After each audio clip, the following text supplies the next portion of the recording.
Hello guys, আসসালামু আলাইকুম। NK star education সেন্টারের পক্ষ থেকে আপনাদের সবাইকে স্বাগতম। আজকে আমরা বিশেষ করে মাদ্রাসা বোর্ড ক্লাস 10 যারা এবার 2026 সালে মাধ্যমিক পরীক্ষা দেবে তাদের জন্য আমরা একটা সাজেশন নিয়ে এসেছি। অঙ্কের অধ্যায় হচ্ছে ত্রিকোণমিতি, অনুপাতের প্রয়োগ, উচ্চতা ও দূরত্ব।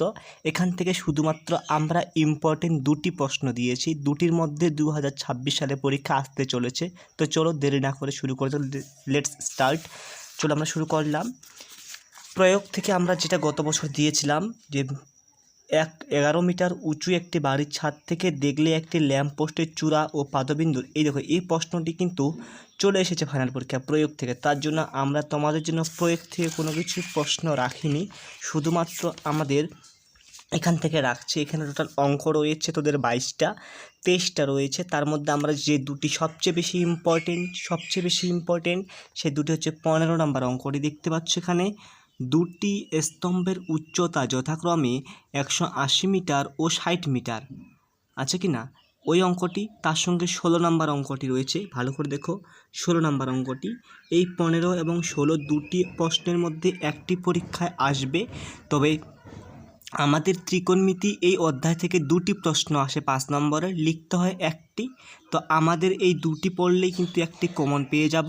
তবুও যারা রিস্ক নিতে চাও না তাদের জন্য বলি, এখানে 8 নাম্বার, 9 নাম্বার, 10 নাম্বার, 11 নাম্বার এই 4টা অঙ্ক, তার সাথে 12 নাম্বার অঙ্কটা ভালো করে দেখবে।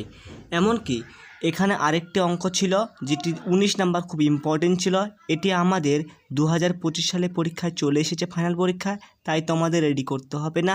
এই 19 নাম্বার অঙ্কটার পরিবর্তে তোমাদেরকে 22 নাম্বার অঙ্কটা প্র্যাকটিস করতে হবে। তো যারা রিস্ক নিতে চাও না তারা সবগুলোই করবে যেগুলো বললাম, আর যারা রিস্ক নিতে চাও শুধুমাত্র এই দুটি করলেই হয়ে যাবে। তো বন্ধুরা, এরকম যদি সাজেশন পেতে চাও অধ্যায়ভিত্তিক হিসাবে, তাহলে আমাদের চ্যানেলটিকে সাবস্ক্রাইব করে রাখো এবং অন্যকে ভিডিওটি দেখতে সুযোগ করে দাও শেয়ার অপশনটি ক্লিক করে। তো আমরা এরপরে নতুন কোনো অধ্যায়ে, নতুন কোনো বিষয়ে, নতুন কোনো চ্যাপ্টার বিষয় নিয়ে আমরা আলোচনা করব। তো বন্ধুরা, আজকে এখান থেকে সবাই ভালো থাকো, সুস্থ থাকো, নিজের খেয়াল রাখো।